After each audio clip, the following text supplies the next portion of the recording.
New at 10, a settlement has been reached after a woman died and another was seriously injured during a church retreat last year. Yeah, the lawsuit alleges the women suffered carbon monoxide poisoning. Courtney King spoke with the husband of the surviving victims and has more in studio. Yeah, Trish and Rob, so you might remember this from when it first happened in January of 2024. According to the lawsuit, 6 different plaintiffs sued the venue, the property owners, and the pool company. The plaintiffs accuse all 3 of breaching their duty and not providing a combustion air source. Joe Niemeyer tells us the settlement has been a relief for his family and they can now focus on healing.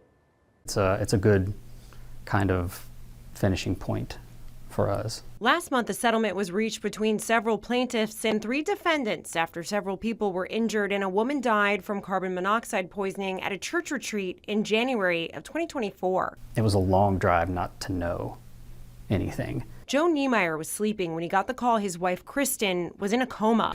The level of carbon monoxide exposure to which Kristen was exposed was fatal levels. Joe says doctors told him his wife had a 50-50 chance of surviving, and 12 hours later, she woke up. It was amazing to see her eyes open. But Joe had to tell his wife her best friend, Kara Hanks, died from the poisoning. She silently cried. She was her outlet,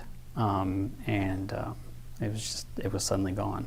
Grace Fellowship Church members were at the Bluegrass Palace in Floyd County, Kentucky for its annual youth retreat. According to Joe, his wife and Kara were volunteers. The suit says church leaders spoke with the assistant property manager to tell them the pool water was cold, and staff at the Bluegrass Palace pumped heat into the pool to warm it up. Kristen and Kara's room was above the indoor pool. The woman who they were sharing the room with found Kristen outside of the bathroom and called 911. EMS took Kristen to the hospital, but Kara was pronounced dead.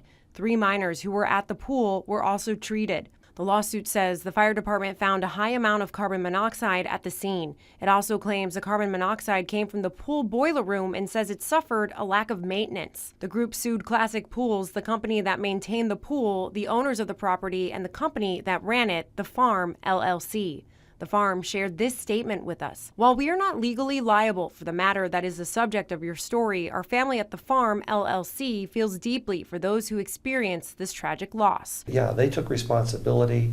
They were quite reasonable in trying to resolve this. They felt remorseful for what happened, and they regretted it. Joe says it took his wife almost 3 months to recover physically, but says she's still recovering mentally. You know, I think some of the light is coming back, and it may not be as bright as it once was, but you know, it's coming back.